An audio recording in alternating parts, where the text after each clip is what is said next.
Dear students, welcome back to Shomurthi's Academy YouTube channel.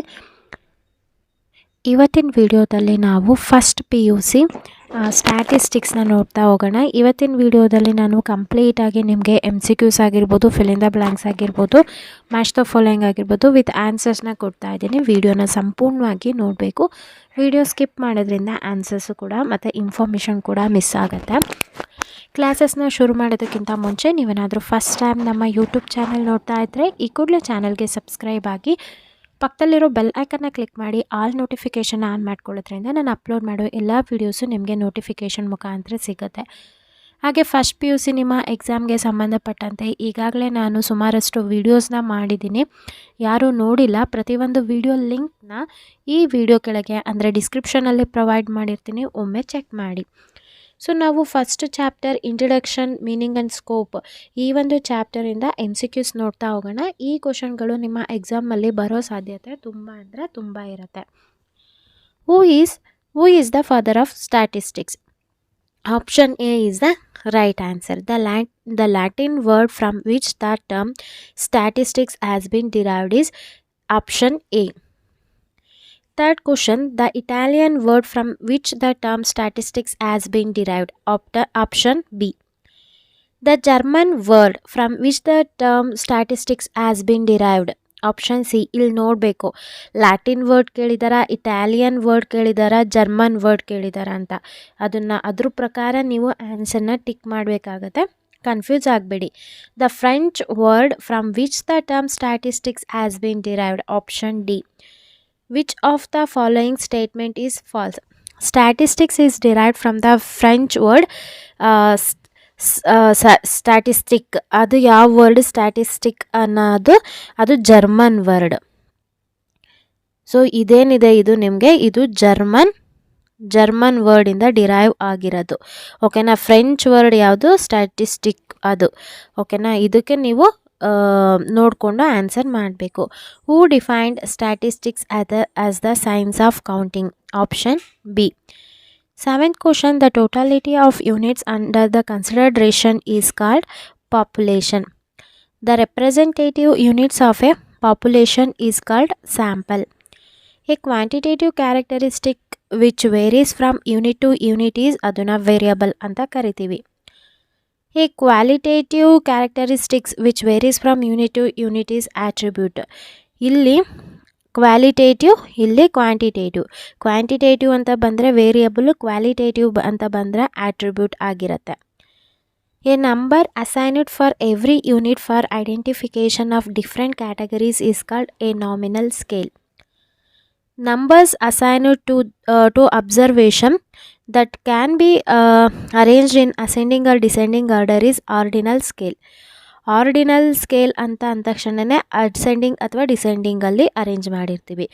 Nominal scale ಅಂತ ಅಂದರೆ ನಮಗೆ identification, different ಕ್ಯಾಟಗರೀಸ್ನ ನಾವು identify ಮಾಡೋದಕ್ಕೆ ನಾಮಿನಲ್ ಸ್ಕೇಲ್ನ ಯೂಸ್ ಮಾಡ್ತೀವಿ. The statistical study of human population is called demography. Next ಇದೇ ಚಾಪ್ಟರಿಂದ section ಬಿನಲ್ಲಿ 2 marks session ಏನು ಕೇಳ್ತಾ ಇದ್ದಾರೆ? ಮೆನ್ಷನ್ 2 ಕ್ಯಾರೆಕ್ಟರಿಸ್ಟಿಕ್ಸ್ ಆಫ್ ಸ್ಟ್ಯಾಟಿಸ್ಟಿಕ್ಸ್ ಅಂತ ಕೇಳಿದರೆ ಯಾವುದಾದ್ರೂ 2 ನೀವು ಕ್ಯಾರೆಕ್ಟರಿಸ್ಟಿಕ್ಸ್ನ ಬರಿಬೇಕಾಗುತ್ತೆ. ಅಲ್ಲಿ 2 ಕೇಳಿದರೆ ನೀವು 2ಕ್ಕಿಂತ ಜಾಸ್ತಿ 3 ಅಥವಾ 4 ಬರೆಯೋದಕ್ಕೆ ಟ್ರೈ ಮಾಡಿ. ಓಕೆನಾ? ಒಂದು ತಪ್ಪಾಗಿದ್ರೂ ಇನ್ನೊಂದು ಕರೆಕ್ಟ್ ಆಗಿರುತ್ತೆ. ಅವರು ಎನಿ 2 ಅಂತ ಕೇಳಿದರೆ ನೀವು 4 ಅಂತೂ ಅಟ್ಲೀಸ್ಟ್ 4 ಅಂತೂ ಬರೆಯೋದಕ್ಕೆ ಟ್ರೈ ಮಾಡಿ. Mention 2 functions of statistics, mention 2 branches of statistics, mention 2 branches of applied statistics. Applied statistic ಕೇಳ್ತಾ ಇದ್ರೆ ಬರೀ ಸ್ಟ್ಯಾಟಿಸ್ಟಿಕ್ಸ್ ಕೇಳ್ತಾ ಇದ್ರೆ ನೋಡ್ಕೊಂಡು ಬರೀಬೇಕು. Right the limitations of statistics. Limitations ಅಂದರೂ ಒಂದೇ, ಡಿಸ್ಅಡ್ವಾಂಟೇಜ್ ಅಂತಂದರೂ ಒಂದೇ, ಡಿಮೆರಿಟ್ಸ್ ಅಂತಂದರೂ ಒಂದೇ. Define variable with an example. Variable ಅಂದರೆ ಏನು ಡೆಫಿನಿಷನ್ ಬರಿಬೇಕು, ಅದಕ್ಕೆ ಒಂದು ಎಕ್ಸಾಂಪಲ್ ಬರಿಬೇಕು. Define attribute and give example. ಈ ವೇರಿಯಬಲ್ ಮತ್ತು ಆಟ್ರಿಬ್ಯೂಟ್ನ ನೀವು MCQsನಲ್ಲಿ ಓದಬೇಕಾದ್ರೆ ನೋಡಿದ್ರಿ ಅಲ್ವಾ? ಆ ಒಂದು ಡೆಫಿನಿಷನ್ನ ಬರಿಬೇಕಾಗುತ್ತೆ. Define variable and attribute with example. Define discrete variable with an example. Define continuous variable with an example. ಅಥವಾ write the difference between discrete variable and continuous variable ಅಂತ ಕೇಳಿದರೆ ಡಿಸ್ಕ್ರೀಟ್ ವೇರಿಯಬಲ್ದು ಡೆಫಿನೇಷನ್ ಬರೆದು ಎಕ್ಸಾಂಪಲ್ ಬರೀರಿ. ಕಂಟಿನ್ಯೂಸ್ ವೇರಿಯಬಲ್ದು definition ಬರೆದು ಎಕ್ಸಾಂಪಲ್ನ ಬರೀರಿ. Define quantitative data and qualitative data. ಇಲ್ಲಿ ಡೆಫಿನೇಷನ್ ಏನು ಕೇಳಿದ್ದಾರೆ ಅದನ್ನು ನಿಮಗೆ ಡಿಫ್ರೆನ್ಸ್ ಆಗು ಕೇಳ್ಬೋದು, ಕ್ವಾಂಟಿಟೇಟಿವ್ ಮತ್ತು ಕ್ವಾಲಿಟೇಟಿವ್ ಡೇಟಾನ. ಸೊ ಡೆಫಿನೇಷನ್ ಬರೆದು ಒಂದೊಂದು ಎಕ್ಸಾಂಪಲ್ ಬರೆದ್ರು ಕೂಡ ಸಾಕಾಗುತ್ತೆ 2 ಮಾರ್ಕ್ಸಿಗೆ. Define nominal scale with an example. Define ordinal scale with an example. What are the causes of destruct of statistics? What are the remedies to remove the destruct of statistics? Second chapter ನೋಡೋದಾದರೆ organisation of data. ಈ ಒಂದು ಚಾಪ್ಟರಿಂದ match the following ನೋಡ್ತಾ ಹೋಗೋಣ. ಇಲ್ಲಿ match the ಫಾಲೋಯಿಂಗ್ಗೆ ಆನ್ಸರ್ಸ್ನ ಡೈರೆಕ್ಟಾಗಿ ಕೊಟ್ಟಿದ್ದೀವಿ, ಓಕೆನಾ. ಇಲ್ಲಿ ಇನ್ವೆಸ್ಟಿಗೇಟರ್ ಅಂತಂದರೆ the person who conducts statistical enquiry. The data collected for the first time ಅದನ್ನು ನಾವು ಪ್ರೈಮರಿ ಡೇಟಾ ಅಂತ ಕರಿತೀವಿ. Direct personal observation primary data ಅಂತ ಕರಿತೀವಿ. ಈ ಪ್ರೈಮರಿ ಡೇಟಾ ಅನ್ನೋದಕ್ಕೆ ಏನೆಲ್ಲ ಕ್ವಶನ್ಸ್ ಅಥವಾ ಆನ್ಸರ್ ಕೇಳ್ಬೋದು ಅಂತಂದರೆ the data collected for the first time, data personal observation, indirect oral interview, information through agencies, mailed questionnaire ಮತ್ತು ಶೆಡ್ಯೂಲ್ ಸೆಂಟ್ ಥ್ರೂ ಎಮ್ಯುನೇಟರ್. ಇದೆಲ್ಲ ನಿಮಗೆ ಪ್ರೈಮರಿ ಡೇಟಾಗೆ ಬರುತ್ತೆ. ಇನ್ನು ಕರೆಸ್ಪಾಂಡೆಂಟ್ಸ್ ಅಂತ ಅಂದರೆ agents who collect information from the informants. Absolute error ಅಂದರೆ actual value minus estimated value. 2 marks ಸೆಷನ್ನ ನೋಡೋದಾದರೆ ನಾವೀಗ mention the 2 stages of statistical enquiry ಅಥವಾ mention 2 stages of statistical investigation. ಇಲ್ಲಿ ಸ್ಟ್ಯಾಟಿಸ್ಟಿಕಲ್ ಎನ್ಕ್ವೈರಿ ಅಂದರೂ ಒಂದೇ, ಸ್ಟ್ಯಾಟಿಸ್ಟಿಕಲ್ ಇನ್ವೆಸ್ಟಿಗೇಷನ್ ಅಂತಂದರೂ ಒಂದೇ. ಅದ್ರದ್ದು ನೀವು ಸ್ಟೇಜಸ್ನ ಬರೀಬೇಕಾಗತ್ತೆ, ಓಕೆನಾ. Next, what do you mean by primary data? Mention a method of collecting the primary data. Mention 2 methods of collecting primary data. Mention the sources of secondary data. Mention the 2 methods of sampling. 2 ಅಂತ ಕೇಳಿದ್ರೆ 2ಕ್ಕಿಂತ ಜಾಸ್ತಿ ಬರೀರಿ. Define census enumeration and sample survey. Write any 2 merits of census enumeration. Write any 2 demerits. Demerits disadvantage ಇಲ್ಲ ಒಂದೇ ಆಗಿರುತ್ತೆ, ಓಕೆನಾ. Limitations ಅದೆಲ್ಲ disadvantage, demerit ಅದಕ್ಕೆ ಸಂಬಂಧಪಟ್ಟಂಥದ್ದು ಬರೀಬೇಕು. Right any 2 merits. ಮೆರಿಟ್ಸ್ ಅಂದರೆ ಅಡ್ವಾಂಟೇಜಸ್ ಅಥವಾ ಅಡ್ವಾಂಟೇಜ್ ಅನ್ನೋದು ಬರುತ್ತೆ. 10th question, write any 2 demerits of sample survey. Define stratified sampling. Mention 2 census. Mention any 2 causes of sampling errors. Distinguish between biased and unbiased errors. ಇಲ್ಲಿ distinguish ಅಂತಂದರೂ ಒಂದೇ ಅಥವಾ write the difference between biased and unbiased errors ಅಂದರೂ ಕೂಡ ಒಂದೇ question, so confuse ಆಗಬೇಡಿ. Mention the methods of measurement of errors. 3rd chapter qualification and tabulation. ಈಗಾಗಲೇ ನಾನು ನಿಮ್ಮ ಒಂದು ಬ್ಲೂ ಪ್ರಿಂಟ್ ಮತ್ತು ಕ್ವಶನ್ ಪೇಪರ್ ಅನಾಲಿಸಿಸ್ ವಿಡಿಯೋ ಕೂಡ ಮಾಡಿದ್ದೀನಿ. ಆ ಒಂದು ಲಿಂಕ್ ಕೂಡ ಡಿಸ್ಕ್ರಿಪ್ಷನ್ನಲ್ಲಿರುತ್ತೆ, ನೋಡಿ. ಅದರಲ್ಲಿ ಕೇವಲ 4 ಚಾಪ್ಟರ್ ಅಥವಾ 5 ಚಾಪ್ಟರ್ನ ಓದಿ ಯಾವ ರೀತಿಯಾಗಿ 80 ಔಟ್ ಆಫ್ 80 ಸ್ಕೋರ್ ಮಾಡಬೇಕು ಅಂತ ಒಂದು ಸೂಪರ್ ಸ್ಟ್ರಾಟಜಿನ ನಾನು ಹೇಳ್ಕೊಟ್ಟಿದ್ದೀನಿ. ಈಗ ನಾವು ಈ ಒಂದು ಚಾಪ್ಟರಲ್ಲಿ ನಾವು MCQs ನೋಡೋದಾದರೆ classification on the basis of variable ಅದನ್ನು ನಾವು ಕ್ವಾಂಟಿಟೇಟಿವ್ ಅಂತ ಕರಿತೀವಿ. ಕ್ಲಾಸಿಫಿಕೇಷನ್ ಆಫ್ ಬೇಸಿಸ್ ಆಫ್ ಆಟ್ರಿಬ್ಯೂಟ್ನ ಅದು ನಾವು ಕ್ವಾಲಿಟೇಟಿವ್. ಇಲ್ಲಿ ನೋಡಿ, ವೇರಿಯಬಲ್ ಅಂತಂದರೆ ಕ್ವಾಂಟಿಟೇಟಿವ್, ಆಟ್ರಿಬ್ಯೂಟ್ ಅಂತಂದರೆ ಬಂದರೆ ಕ್ವಾಲಿಟೇಟಿವ್. ಇಷ್ಟೇ, ಕನ್ಫ್ಯೂಸ್ ಆಗಬೇಡಿ.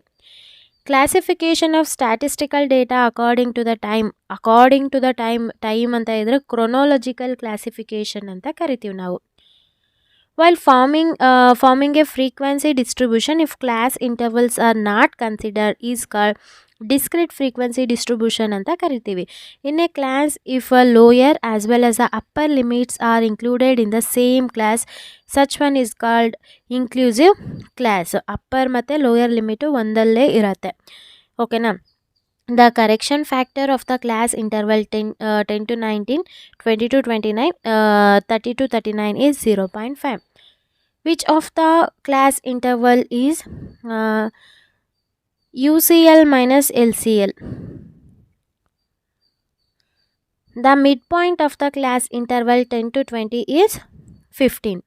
The midpoint of the class interval 10 to 19 is 14.5. So ಇಲ್ಲಿ the midpoint of the class interval of 10 to 10 ಎಕ್ಸಾಮಲ್ಲಿ ಬೇರೆ ಕ್ವಶನ್ ಕೇಳ್ಬೋದು. 10 to 10 ಈಸ್ 15 ಅಂತ ಹೇಳಿದೆ. 10 + 20 ಆ್ಯಡ್ ಮಾಡಿ. 10 + 20 ಅಂತಂದ್ರೇನು 30 ಡಿವೈಡೆಡ್ ಬೈ 2 ಮಾಡಿದರೆ 2 1s 2 5s.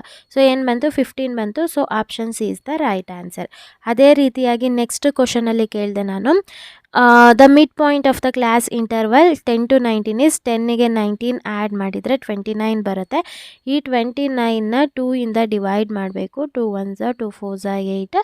So 1 carry 14.5 is the right answer. ಈ ರೀತಿಯಾಗಿ ಮಿಡ್ ಪಾಯಿಂಟ್ನ ಕಂಡುಹಿಡಿಬೇಕಾಗುತ್ತೆ.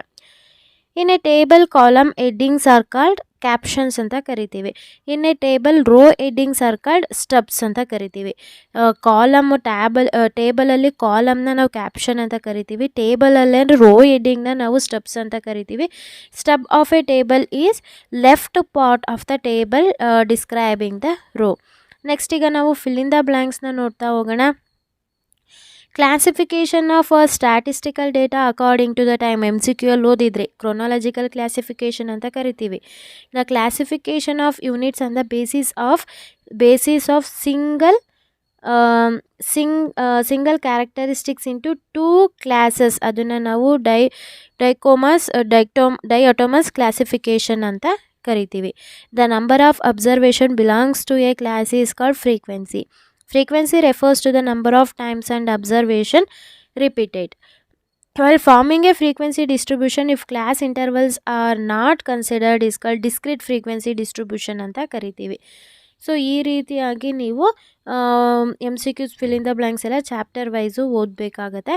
ಅಗೇನ್ ಇವಾಗ ನಾವು ನೆಕ್ಸ್ಟ್ ಚಾಪ್ಟರ್ದು ಈ ಮ್ಯಾಚ್ ದ ಫಾಲೋಯಿಂಗ್ಗೆ ಡೈರೆಕ್ಟ್ ಆನ್ಸರ್ಸ್ನ ಕೊಟ್ಟಿದ್ದೀವಿ, ನೋಟ್ ಡೌನ್ ಮಾಡ್ಕೊಳ್ಳಿ. ಹಾಗೆ ಈ ವಿಡಿಯೋ ಏನಾದರೂ ನಿಮಗೆ ಇನ್ಫಾರ್ಮೇಟಿವ್ ಆಗಿ ಅನ್ನಿಸ್ತಾ ಇದೆ ಅಂತಂದರೆ ಲೈಕ್ ಮಾಡಿ. ಹಾಗೆ ನೀವು ಇನ್ನೂ ಚಾನಲ್ಗೆ ಸಬ್ಸ್ಕ್ರೈಬ್ ಆಗದಲ್ಲೇ ವಿಡಿಯೋ ನೋಡ್ತಾ ಇದ್ದೀರಾ ಅಂತಂದರೆ ಸಬ್ಸ್ಕ್ರೈಬ್ ಆಗಿ. ಯಾಕಂತಂದರೆ ಇನ್ನು ಮುಂದೆ ಇದೇ ರೀತಿಯಾದಂಥ ವೀಡಿಯೋಸು ಬರುತ್ತೆ. ಆ ವಿಡಿಯೋಸ್ ಎಲ್ಲ ನಿಮ್ಮ ಫೈನಲ್ ಎಕ್ಸಾಮ್ಗೆ ಭಾಳ ಅಂದರೆ ಭಾಳನೇ ಮುಖ್ಯವಾಗಿರುತ್ತೆ. ಸೊ ನಾವು ಏನು ಅಪ್ಲೋಡ್ ಮಾಡ್ತೀವಿ ಅದನ್ನು ಓದೋದ್ರಿಂದ ಅದೇ ಕ್ವಶನ್ಗಳು ಬರೋ ಸಾಧ್ಯತೆ ತುಂಬ ಇರುತ್ತೆ. ಆಗ ನೀವು ಓವರಾಲ್ ನಿಮ್ಮ ಒಂದು ಫಸ್ಟ್ PUCನಲ್ಲಿ ಈಸಿಯಾಗಿ 90ರಿಂದ 95% ಈಸಿಯಾಗಿ ಸ್ಕೋರ್ ಮಾಡ್ಬೋದು. ಹಾಗೆ ಈ ವಿಡಿಯೋನ ಆದಷ್ಟು ನಿಮ್ಮ ಫ್ರೆಂಡ್ ಸರ್ಕಲ್ನಲ್ಲಿ ಶೇರ್ ಮಾಡಿ. ಪ್ರತಿಯೊಬ್ಬರು ಕೂಡ ಈ ಒಂದು ವಿಡಿಯೋನ ಯುಟಿಲೈಸ್ ಮಾಡಿಕೊಳ್ಳಿ. ಹಾಗೆ ನಿಮಗೆ ನೆಕ್ಸ್ಟ್ ವಿಡಿಯೋ ಯಾವುದು ಬೇಕು ಅದನ್ನು ನಮಗೆ ಕಮೆಂಟ್ ಸೆಕ್ಷನ್ನಲ್ಲಿ ತಿಳಿಸಿ, ನಾನು ಅಪ್ಲೋಡ್ ಮಾಡ್ತೀನಿ. ಹಾಗೆ ಈ ವರ್ಷ ನಿಮಗೆ ಕಾಲೇಜ್ ಲೆವೆಲ್ನಲ್ಲೇ ಕ್ವಶನ್ ಪೇಪರ್ನ ಪ್ರಿಪೇರ್ ಮಾಡಿ ಎಕ್ಸಾಮು ನಡೆಸ್ತಾ ಇರೋದ್ರಿಂದ ಪ್ರತಿಯೊಂದು ಕಾಲೇಜ್ನಲ್ಲೂ ಕೂಡ ಡಿಸ್ಟ್ರಿಕ್ಟ್ ವೈಸು ಕೂಡ ಏನು ಎಕ್ಸಾಮ್ ಡೇಟ್ ಚೇಂಜಸ್ ಇರುತ್ತೆ.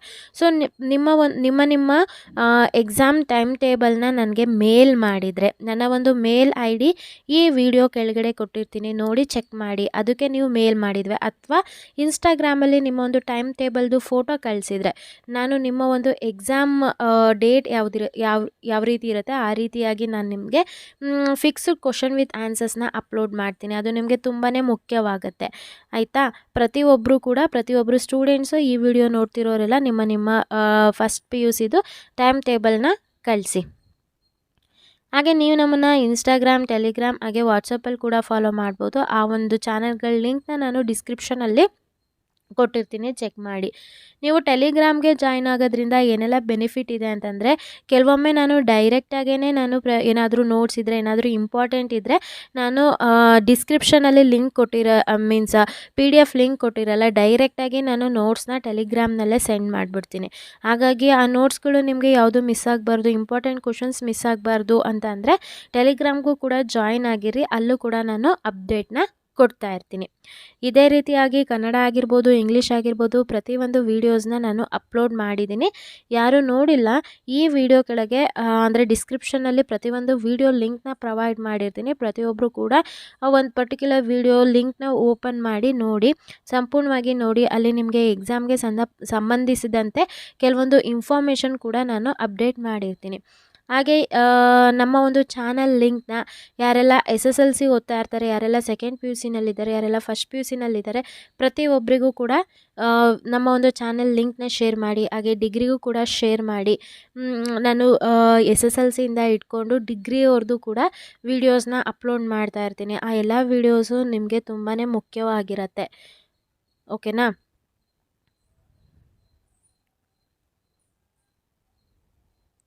ಸೊ ನೆಕ್ಸ್ಟ್ ಚಾಪ್ಟರ್ ನಾವು ರ್ಯಾಂಡಮ್ ವೇರಿಯೇಬಲ್ಸಲ್ಲಿ if X is a random variable and A is a constant then E of A is equal to option A. If X is a random variable and A is constant E of A X is equal to option B. ಅಲ್ಲಿ ಕ್ವಶನ್ನ ಕೇರ್ಫುಲ್ಲಾಗಿ ನೋಡ್ಕೊಳ್ಳಿ. X is a random variable and A and B are constant then E of A X plus B is equal to option C. If x is a random variable and a is a constant then v of a is equal to 0. So ಇದೇ ರೀತಿಯಾಗಿ ನಿಮಗೆ department ಅವರು question bank ಕೂಡ release ಮಾಡಿದ್ದಾರೆ, ಅದ್ರ ಜೊತೆಗೆ model question paper ಕೂಡ release ಮಾಡಿದ್ದಾರೆ. So most of the students comment ಮಾಡ್ತೀರಾ, ಮ್ಯಾಮ್ ಬರೀ ನಾವು ಮಾಡೆಲ್ ಕ್ವಶನ್ ಪೇಪರ್ ಓದಿದರೆ ಪಾಸ್ ಆಗ್ತೀವಾ ಅಂತ. ಮಾಡೆಲ್ ಕ್ವಶನ್ ಪೇಪರು ಜಸ್ಟ್ ಒಂದೇ ಇರುತ್ತೆ, ಅದರಿಂದನೇ ಕ್ವಶನ್ಸು ಬರುತ್ತೆ ಅಂತ ನಾವು ಹೇಳೋದಕ್ಕಾಗಲ್ಲ. ಸೊ ನಾನು ಏನು ಇಂಪಾರ್ಟೆಂಟ್ ಆ್ಯಂಡ್ ಫಿಕ್ಸ್ಡ್ ಕ್ವಶನ್ಸ್ ಅಂತ ಕೊಟ್ಟಿರ್ತೀನಿ ಅದನ್ನು ಓದ್ಕೊಂಡೋದ್ರೆ ಅದೇ ಬರುತ್ತೆ ಅಂತಲೇ ಹೇಳ್ಬೋದು. ಯಾಕಂತಂದರೆ ನಾವು ಕೊಡೋದು ಫಿಕ್ಸ್ಡ್ ಕ್ವಶನ್ನು, ನಿಮ್ಮ ಫೈನಲ್ ಎಕ್ಸಾಮಲ್ಲಿ ತುಂಬ ಸಲ ರಿಪೀಟ್ ಆಗಿರೋ ಅಂಥ ಕ್ವಶನ್ನೇ ನಾವು ಚಾಪ್ಟರ್ ವೈಸ್ ಕೊಡ್ತೀವಿ, ಯಾಕಂತಂದರೆ ನಿಮಗೆ ಈಸಿ ಆಗಲಿ ಅಂತ ಹೇಳಿ. ಓಕೆನಾ? ಇದೆಲ್ಲ ಓದಾದಮೇಲೆ ನೀವು ಬೇಕಿದ್ರೆ model question paper, question bank ಏನಿದೆ, ಪ್ರೀವಿಯಸ್ ಇಯರ್ ಕ್ವಶನ್ಸ್ ಏನಿದೆ ಅದನ್ನು ಪ್ರತಿಯೊಂದು ತೆಗೆದು ನೋಡಿದಾಗ ನಿಮ್ಗೊಂದು ಕಾನ್ಫಿಡೆಂಟ್ ಬರುತ್ತೆ, ಹೌದು ರಿಪೀಟ್ ಆಗಿರೋ ಅಂಥ ಕ್ವಶನ್ನೇ ನಮಗೆ ಮತ್ತೆ ಮತ್ತೆ ಎಕ್ಸಾಮಲ್ಲಿ ಬರುತ್ತೆ ಅಂತ ಹೇಳಿ.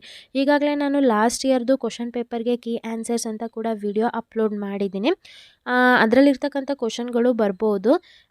ಆ ಒಂದು ವಿಡಿಯೋ ಲಿಂಕ್ನ ನಾನು ಈ ವಿಡಿಯೋ ಕೆಳಗೆ ಕೊಟ್ಟಿರ್ತೀನಿ ನೋಡಿ, ಅಥವಾ ಈ ಲಿಂಕು ಡಿಸ್ಕ್ರಿಪ್ಷನ್ ಇಲ್ಲ ಅಂತ ಅಂದರೆ ನನ್ನ ಚಾನಲ್ಗೆ ವಿಸಿಟ್ ಮಾಡಿ. ಪರ್ಟಿಕ್ಯುಲರ್ ಪ್ಲೇ ಲಿಸ್ಟ್ ಇದೆ, ಆ ಪ್ಲೇ ಲಿಸ್ಟಿಗೆ ಹೋದರೆ ನಿಮಗೆ PUCಗೆ ಸಂಬಂಧಪಟ್ಟಂತೆ ಪ್ರತಿಯೊಂದು ಸಬ್ಜೆಕ್ಟು ಕೂಡ ವೀಡಿಯೋಸ್ ಇರುತ್ತೆ, ಪ್ರತಿಯೊಂದು ಚೆಕ್ ಮಾಡಿ ನೋಡಿ. ಯಾರೆಲ್ಲ ನನ್ನ ಚಾನಲ್ಗೆ ಸಬ್ಸ್ಕ್ರೈಬ್ ಆಗಿದರೆ ಎಲ್ರಿಗೂ ಕೂಡ ನಾನು ಧನ್ಯವಾದ ಹೇಳೋದಕ್ಕೆ ಇಷ್ಟಪಡ್ತೀನಿ. Thank you.